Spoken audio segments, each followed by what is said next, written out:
Assalamu alaikum. I'm reading your comments, and here is a question people often ask about Islam. If Islam is about justice, why does Islam allow a man to marry more than one woman? It's a difficult question, so let's look at what the Quran actually says. First, Islam did not introduce multiple wives. Polygamy existed in many societies long before Islam. What Islam did was place limits and conditions on it. Allah subhanahu wa ta'ala says, "Marry women of your choice, 2, 3, or 4. But if you fear you may not be just, then marry only one." Quran 4:3. Notice what this verse actually does. It does not simply tell men to marry 4 women. It gives a maximum and immediately connects the permission with justice and responsibility. Before Islam, there was no universal limit of 4 wives in many societies. Islam restricted the practice and placed serious obligations upon the man.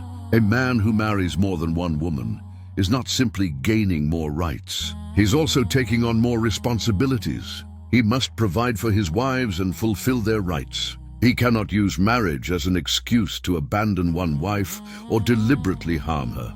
And this is important. Islam does not command every Muslim man to have multiple wives. The Quran gives a maximum of 4, not a requirement. So why permit it at all? Because human circumstances are not always identical.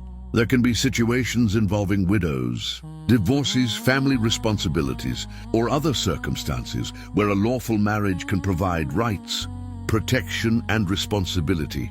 The Islamic framework is not saying every man needs another wife. It is saying that in certain circumstances, a lawful marriage can exist with clear obligations. But permission does not mean obligation, and it certainly does not mean permission for selfishness. A man cannot simply say, "Islam allows 4, and then ignore everything else Islam requires from him. The same Quran that mentions multiple marriages immediately brings the subject back to justice. That tells us something important about how this ruling should be understood. It is not a blank check. It is a responsibility. And then we reach another question that many people ask. Can a man really be completely equal between multiple wives? The Quran itself addresses this.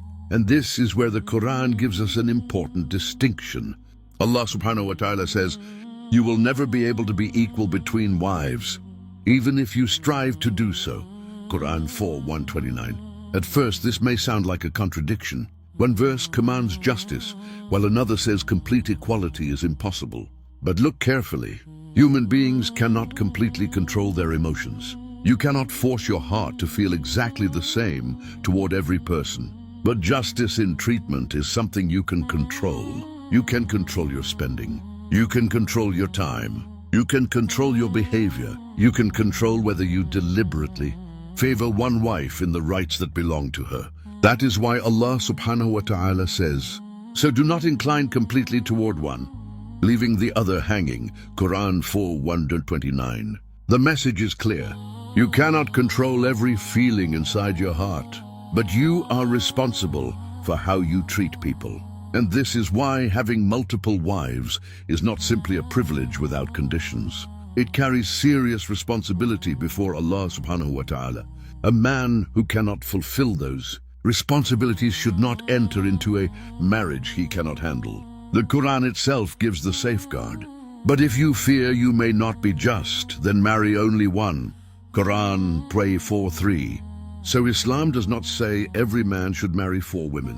It does not say having 4 wives makes someone more religious. And it certainly does not give a man permission to use this ruling for selfishness, deception, or dhulm. There is another important point. Islam did not create marriage as a system where men can take whatever they want while women have no rights. A wife has rights. She has financial rights. She has the right to respectful treatment. And marriage comes with obligations for both sides. So when we discuss this subject, we should not look only at what a man is permitted to do. We should also ask what Allah subhanahu wa ta'ala requires him to do. That changes the entire picture. The question becomes less about 4 wives and more about justice, responsibility, and accountability. And perhaps that is the point people often miss. Islam does not claim that every person has the same circumstances. It establishes rules for real human life, while placing limits and responsibilities around them. If you have another difficult question about marriage, women, or an Islamic ruling that you want us to investigate, write it in the comments. I'm reading your questions and replying, and your question could become our next video. Let's examine Islam through the Quran, authentic Sunnah, history, logic, and evidence. May Allah subhanahu wa ta'ala guide us toward justice, wisdom, and truth. Ameen.